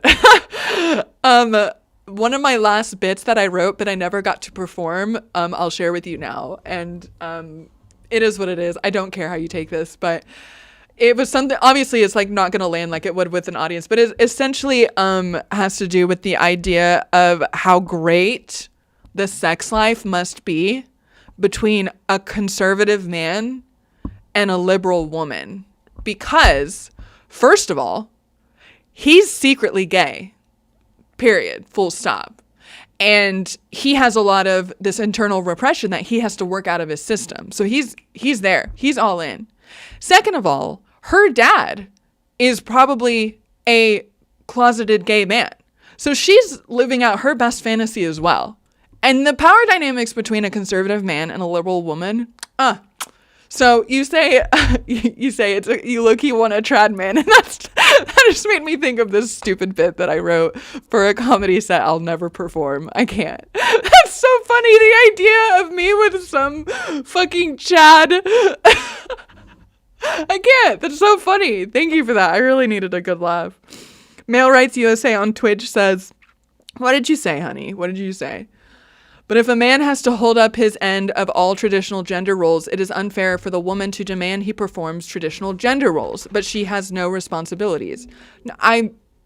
Babe, I agree with that. As I was just saying, traditional gender roles are also harmful to men. I feel like I just said that. So I agree with you in that sense.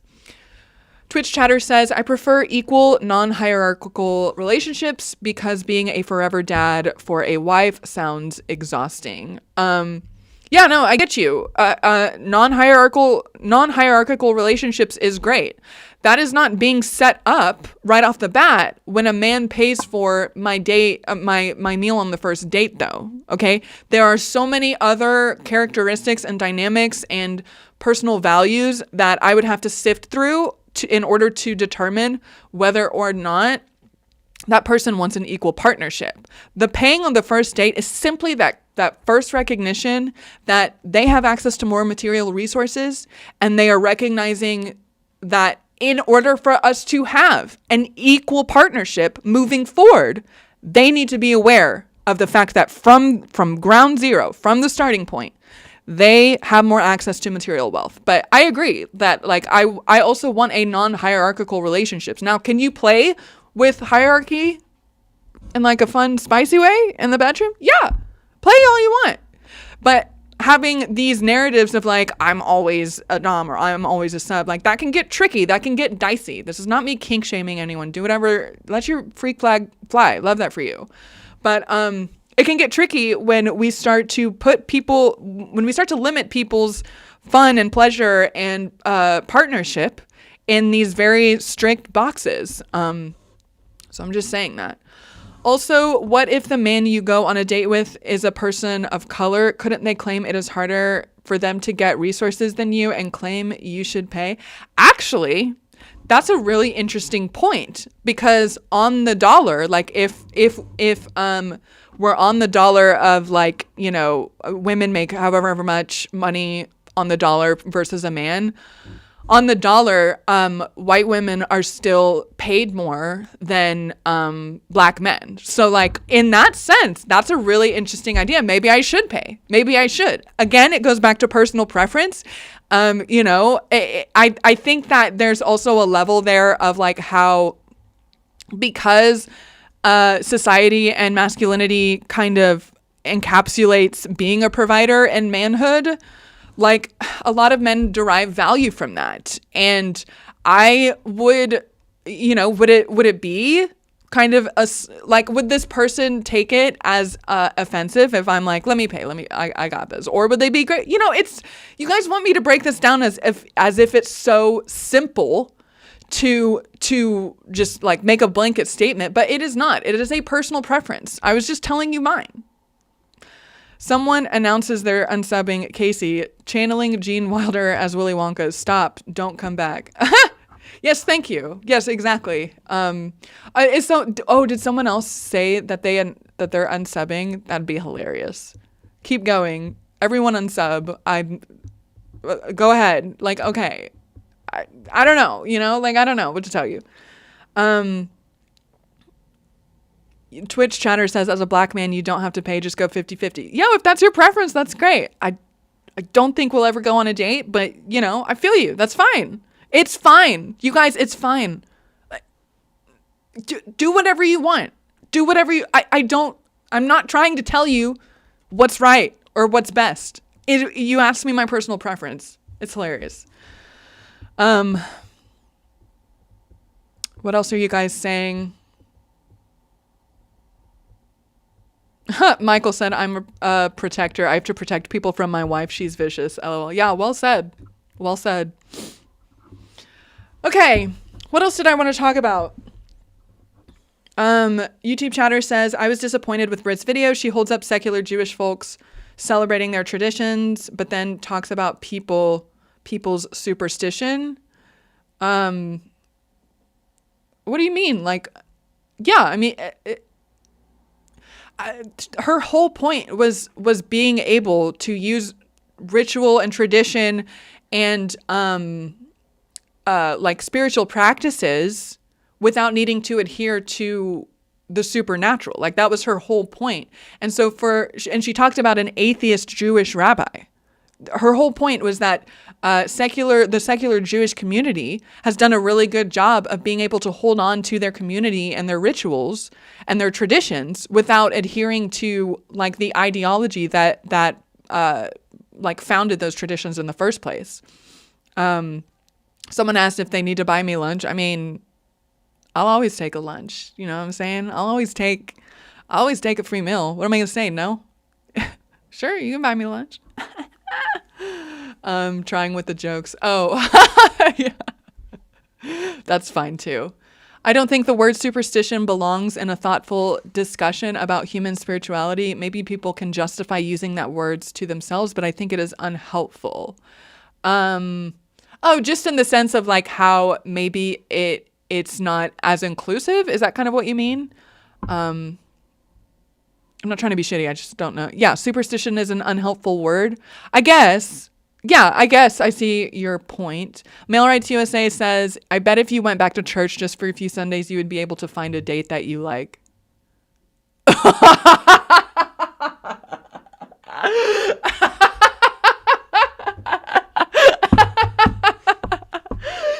funny?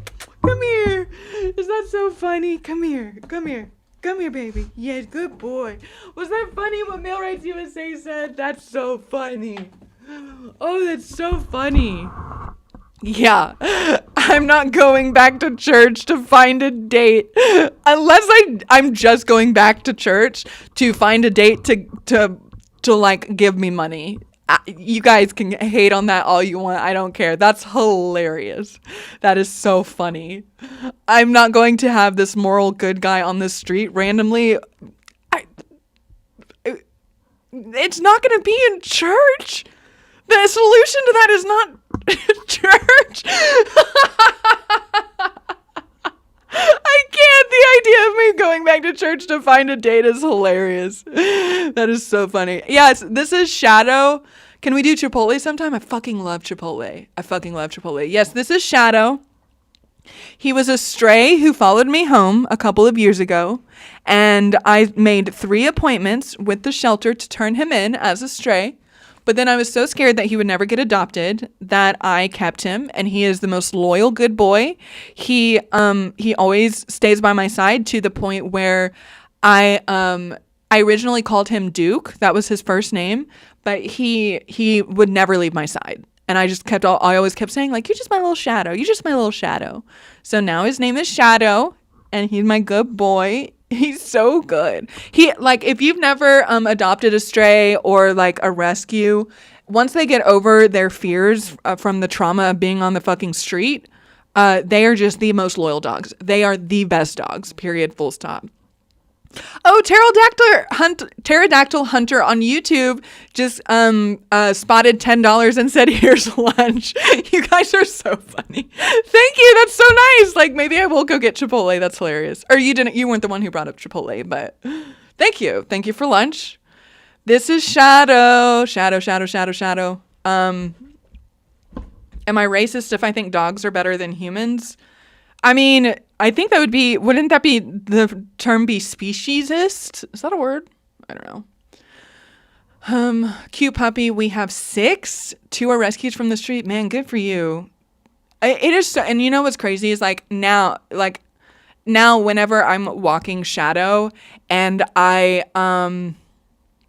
we'll be in the neighborhood or whatever, and I see another stray, it is so hard for me not to bring them home. It is so hard for me to not bring all the strays home because he just ended up such a good boy. Morning, bitches. What's happening here? What's up, YouTube chatter? We are talking about what are we talking about? Oh, we've been talking about traditional gender roles.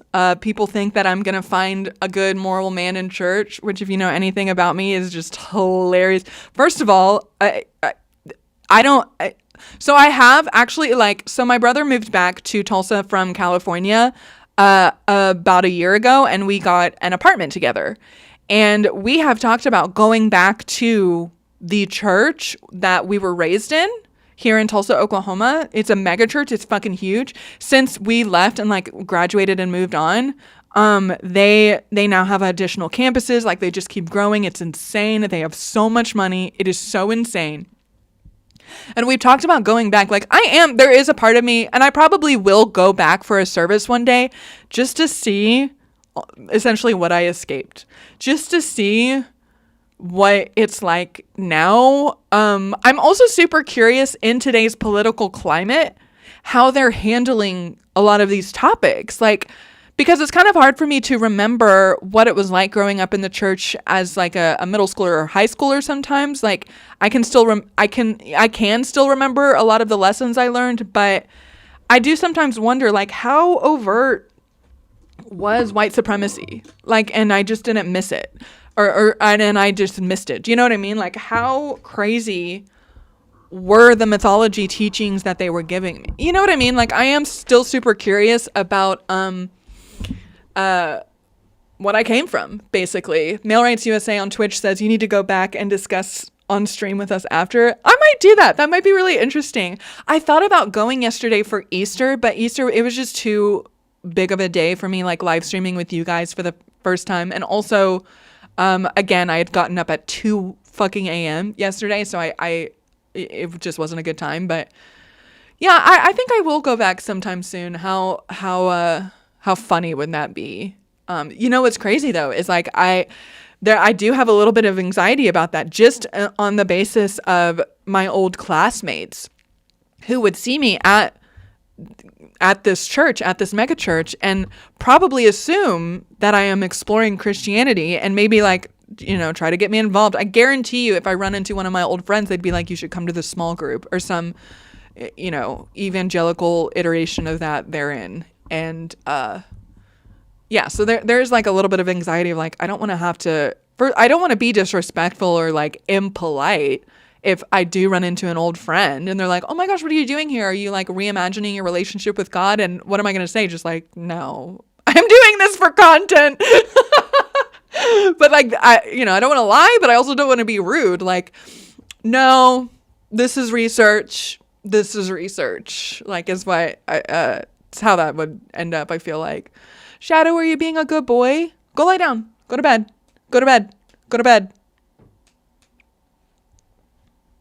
Go to bed. Go to bed. Good boy. Thank you. Good boy. He went to bed. I think the average atheist is equally moral than the average, with the average Christian. In the sense that, again, morality is relative and morality is based on the individual and the culture in which we are raised. Like, Christian morality is a joke in the sense that it is morality is inherently Christian. That is absolutely absurd. How do we know this? We know this because of all the different denominations. We know this because of all of the debates among Christians about the interpretation of biblical scripture. We know this because of all of the ways that individual everyday Christians act out their own version of quote unquote Christian morality. Like that's in that sense, it's a joke. Like, I'm not available for debate at this time. Male Rights USA asked if I am atheist or agnostic. So, those are kind of two actually separate, those are separate. So agnosticism or Gnosticism is based on the nature of knowing, right? Gnosticism means I know. Agnosticism means I don't know. It is the nature of whether or not one can know. And in that sense, between agnosticism or Gnosticism, I would probably fall into the category of agnosticism, just because it is more useful for me to fall back on the idea of whatever I think is true, whatever I believe about this world, I should always be questioning, because I was raised in magical thinking. My family history is prone to magical thinking. And if I'm going to maintain a healthy mental state, it is on me to not delude myself into thinking things that aren't grounded in reality. So it is useful for me to call myself agnostic. However, I do imagine that there are people out there who find it useful to consider themselves Gnostic. Atheism or theism has to do specifically with whether or not a God exists. So a lot of people conflate agnosticism and atheism, and it is, like, one can say like, I'm an agnostic, and that subsequently means that they are an atheist because their stance of I don't know then leads to them saying I don't know if there's a God is true. And so atheism, and this is a distinction that I make, but again, like, these labels, like, let's remember, these labels have nuances, and everyone wants to reclaim the label for their own personal purpose, which is great. I love that about humanity and language. But like, I use atheist in the sense that, not that I believe there is no God or that I believe there is nothing supernatural specifically. Like, I don't necessarily, to me, think that that is possible to know specifically what is going on outside of this universe. Like, when I say I'm an atheist, I believe that there is no evidence of a God. And that is an important distinction that just keeps me grounded again. But there's also agnostic theists, which is a way of saying I don't know what I like am coming from a place of accepting that I don't know everything, but I do believe that I see evidence for a creator being. And I do, like, a lot of atheists will give me flack about this, and I'm going to get whatever. But I do think that there is a way to be atheist that might be useful, that might bring someone power, especially if they were raised in, it all depends on like the environment in which they were raised. I'm not anti-theist as much as I think a lot of atheists would like me to be. But it's like, what I mean by anti-theist is essentially coming with the effort of deconverting or essentially like evangelizing for atheism. In that sense, I'm not an anti-theist. I might be considered an anti-theist in the sense that I think a belief in God is perpetuating harmful narratives and belief systems that have been used in the name of violence and oppression for far too long, and that we need to evolve past. In that sense, I'm an anti-theist, but I'm not an anti-theist in the sense of trying to change anyone's mind. Like, I am not trying to deconvert anyone. I think people change their own minds. Personal empowerment is really important to me. And so I think that, I'm coming to these conversations with my experience, my education, my background. And if someone ends up changing their mind as a result of what I'm saying, or maybe they're questioning their beliefs as a result of what I'm speaking to, like, and they change their own mind, that's great. That's great. Vibes. Slay. Let's go. That's great. But again, these labels they're useful in kind of identifying similar understandings, but even other people who, like, all of my social media profiles say that I'm an atheist leftist. I say this all the time. If I'm in a room with 99 other atheist leftists, there are 100 of us in the room.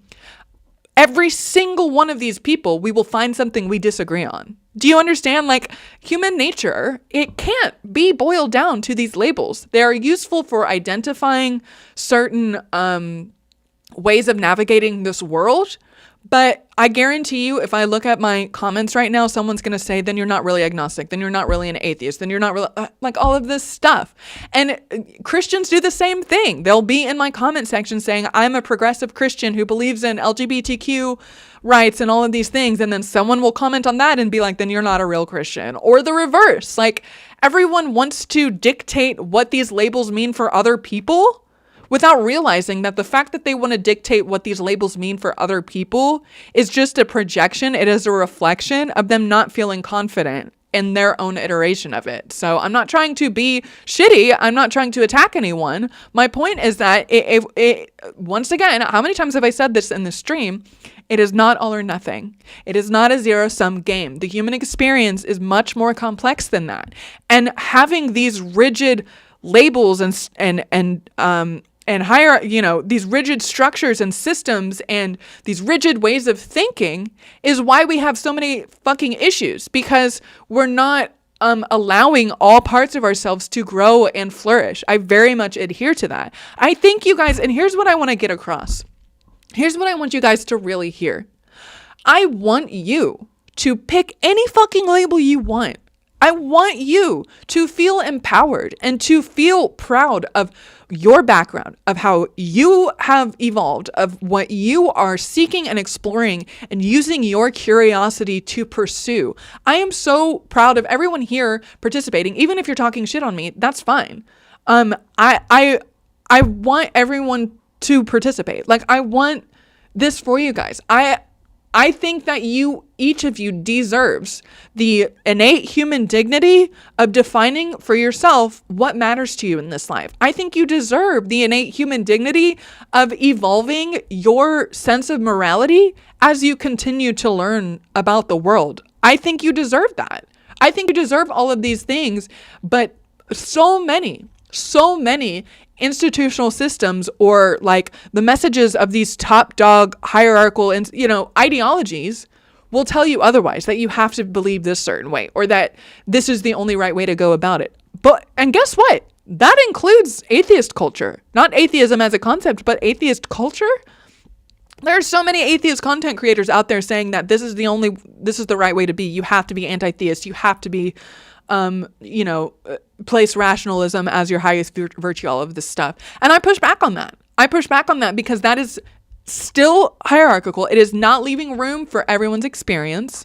It's not leaving room. That specific narrative of like promoting rationalism or materialism above all else is also patriarchal, because that is kind of going back to what Britt Hartley was talking about, not leaving space for what womanhood has to deal with on a daily fucking basis, which is a more relational, more communal, more empathetic way to navigate this world in order to survive. And so, and rationalism is not always, does not always equate to emotional intelligence. In a lot of sense of the matter, capitalism can be described as fucking rational, but I won't get into that, but capitalism can be described as rational, but it is not empathetic. Do you understand? Like, to be clear, I am anti-capitalism, but I want us all to be able to navigate all of these complexities of the human experience and to enjoy life and to live with fulfillment and meaning and purpose. And we're not going to be able to do that if we try to dictate either other people's specific nuanced perspectives and backgrounds, or those perspectives or backgrounds in ourselves. Do you understand? Like, I call myself an atheist, but I have so many, particularly girlfriends, who would maybe not necessarily use that term, even though we have a lot of aligned beliefs and ideologies. They might consider themselves more spiritual, not religious, but am I going to interact with them and be like, well, you're not going far enough in my book? Like, no, I'm not going to do that. Like, I want to be able to hang out with my astrology girls, and I want to be able to hang out with my non-astrology girls, and all of this stuff. What are you guys talking about?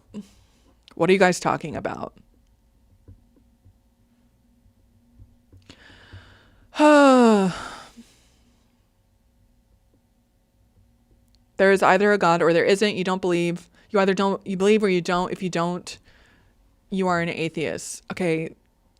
Yes, but it's still like getting hung up on the definition. Like, definitions for words are useful, but getting hung up on them is not. So I hear you. I think, yes, I am technically an atheist, but it's not that simple, because people use the word atheist to mean different things.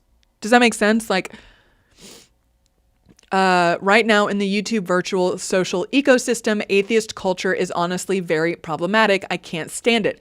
Thank you. That is exactly what I'm saying. Not all atheists, my goddess, but like, there is a lot of problematic issues in all of these different, every single one. It's probably inescapable because of human nature. I was like, what is that word? Did I read the Communist Manifesto? I did. It's right here. You can't really tell the title, but it's right here. I read it a couple of times, but I reread it again recently, and I took some good notes. I'm a kind of theist. Sure, I'm a theist. You know me. Biggest believer in God right here. I fucking love my patriarchal Abrahamic religion. Love God. God is great. God tells me what to do. Yes, I'm a theist. Cool. Fine. Okay. Fine. Atheist means no supernatural to me anyway. Like, yeah. Exactly. Yeah, that's what it means to me too, is no supernatural, because inherently we can't know what's outside of this universe. We can discover things that might have seemed supernatural but are actually a part of this universe, because, okay, like Britt Hartley was saying in this video we watched, our bodies, our personhood is receiving 11 billion bits of information. Like, the number, like the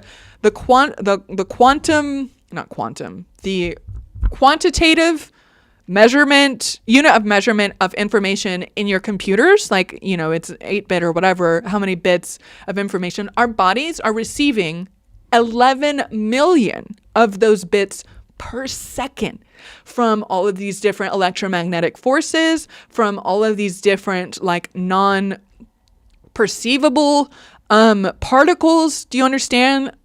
And our brain is able to process 20 of those 11 billion per second. So there is so much in this natural universe, in the physical reality, in this material world, that we literally are not witnessing or processing or understanding or able to measure, or as of now, right?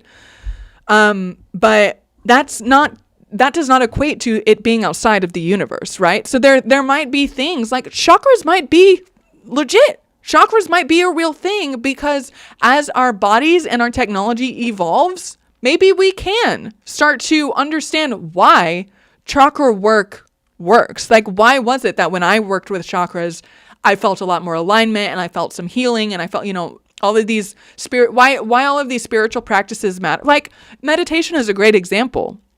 We can study the actual effect, like positive effects of meditation. And it doesn't have to mean that something is going on that's supernatural. It doesn't have to mean we're actually praying to a deity that exists outside of this universe or outside of this reality. Like, it's very, yeah, no, that's a good point. Like, I'm French, we can vote for socialists or communists. The US bi-party system sucks, honestly. Yeah, 100%.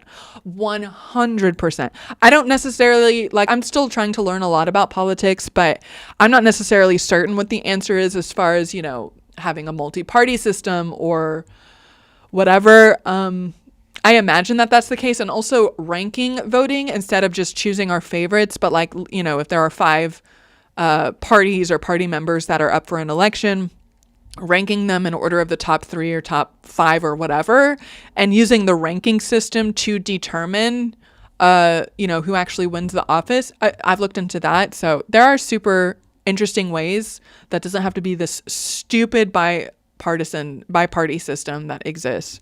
Hi, Kay. I too believe we don't perceive reality for what it is. We are under a spell of our senses. I agree, and I agree in that sense. We don't perceive reality for what it is. This is scientifically accepted. Like, that is not. At the same time, though, what's interesting is that what we perceive creates the reality that our consciousness is actually living in. So, y'all know I love a paradox. I hate to say it, but atheism will never be able to win elections. I disagree with that. I think that in the current landscape, no. But I disagree that atheism will never be able to win elections. Though I do get the point of atheism because atheism kind of struggles with building community, and because it's not organized hierarchically, like, maybe if that's what you mean by it will never mean elections, then sure. Does anyone have an opinion about polyamory versus monogamy? That's interesting. I recently saw someone talk about how monogamy is still part of the colonialist narrative, and that really did challenge me. So I have explored polyamory. I don't want to say it was non-consensual, but it was one of those situations in which I was only participating because if I didn't, I would be the only one who wasn't sleeping with other people, if that makes sense. So I wasn't like the one who brought it forward, but I was like, okay, fine, if this is what we're doing. I have explored polyamory, and it was not for me. I did not like it. It did not feel very authentic to me. And, I'm not going to pretend like I've had the most amazing, healthy relationships or whatever, but I've done I'm stand by the decisions I've made. I was challenged by this idea of monogamy being part of there's also the idea that maybe it's part of patriarchal narratives. I don't really know as far as if I have an opinion on whether or not polyamory should be acceptable. Of course, sure, as long as everyone is ethical and appropriate, and the age of consent, all of these things. Like, be adults, be real, like, let's be grown. But I think I was just talking about whether or not the idea of monogamy as something that, maybe we are transitioning away from monogamy. I guess I just might not be there yet, But I do just like want a partner. And this isn't even about raising children, which I'm not really going to get into because I don't want to. I'm about to stop streaming, by the way, maybe a couple more minutes. But, yeah, so the idea of the nuclear family as an unstable construction and needing villages to raise kids, I totally see that point of view. And I don't know. I just haven't really explored like child rearing because it's not, something that I've needed to. But, I will in time. I personally, like, I think, I don't know on that. I would like to think that I want a single partner, but maybe that'll change in time. Pretty much everything else I've ever believed has shifted at some point or another. So maybe this will change too. I don't know, you guys. Okay, maybe I'm losing steam. I want to thank everyone for being here for, my stream. This has been great. I feel like we've had some good talks. And I have so much more to talk about in the future. I will be back again tomorrow at the same time, 7 a.m. Let's go. Let's grow. Thank you all for being here. I love you so much. This is so much fun for me. And it's also like super useful so that I can get all this bullshit out of my head. Because yes, I'm thinking about this stuff all the time. So yes, cool stream, good vibes. Take care, be well, make choices, be safe, take care of each other, take care of yourself, and I will see you guys soon.